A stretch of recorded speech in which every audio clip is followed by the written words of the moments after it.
When it's least expected, you're elected, you're the star today. Smile, you're on Candid camera. With the hocus pocus, you're in focus, it's your lucky day. Smile, you're on Candid camera. It's fun to laugh yourself. It's the comic guy who's really fun to look at yourself and other people do. How's your sense of humor? There's the rumor, laughter's on its way. Smile, you're on Candid camera.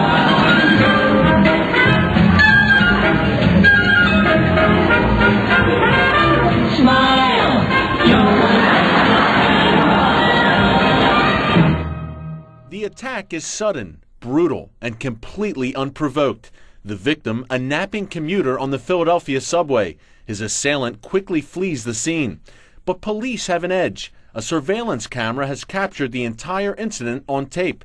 The suspect is captured just days later. Philadelphia has spent millions on these cameras to help fight crime. So have New York, Chicago, Los Angeles, and Washington, D.C. You can find them in shopping malls, public bathrooms, airports, on street corners, even in residential neighborhoods. We see a reduction in crime in the areas around the cameras. It may not be feasible to put a police officer on every corner, but someday it might be possible to put a camera on every corner. That's exactly what worries civil liberties advocates. They fear it's not just the bad guys being watched. Let's be frank about this. Most surveillance is of law-abiding citizens. Privacy expert Jim Harper says while the intention of the cameras is good, the result brings up other issues. When we walk around a city, we don't want our movements recorded. We want to be left well enough alone, and we don't want to be the subject of surveillance. There is an argument out there that if you're not doing anything wrong, you don't have anything to hide. But I think that's inconsistent with the American way of life and our principles. Don't tell that to officials in Washington, D.C.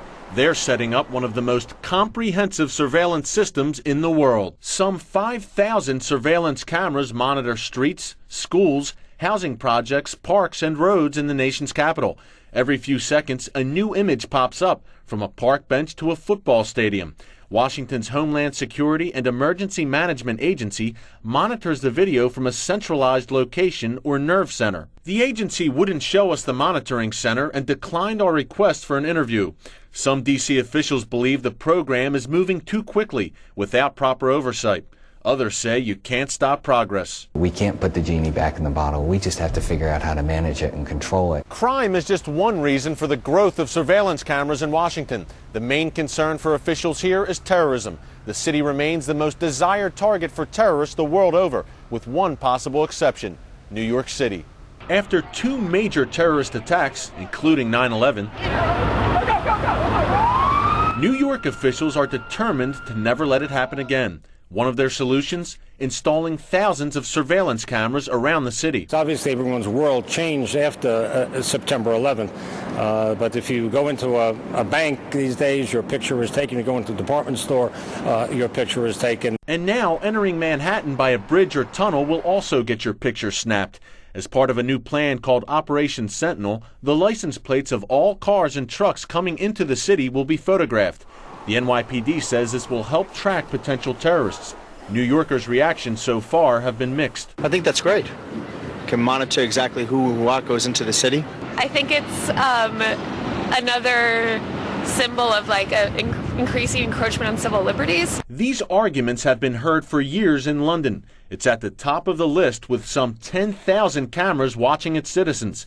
The cameras helped track down the London subway bombers in 2005. But only after the attack. If somebody's willing to give their life in the execution of a terrorist event, then the security camera is going to have virtually no impact. With so many cameras, the potential for abuse is also a concern. Governments may use surveillance cameras, red light cameras, and speed cameras as revenue measures rather than as law enforcement measures. There's a lot of debate about, especially in the red light camera area, about whether they're shortening yellow light times in order to increase the number of red light traffic stops and the revenue. As cameras pop up faster and in more places, establishing proper guidelines is a must. These programs need transparency. We need to be able to watch the watchers, and we need good assurances that data is being destroyed when it's not going to be used. In the end, it doesn't seem to matter whether the cameras may be too costly, ineffective, or too much like Big Brother. The federal government continues to award grants to cities for the installation of more high-tech surveillance technology.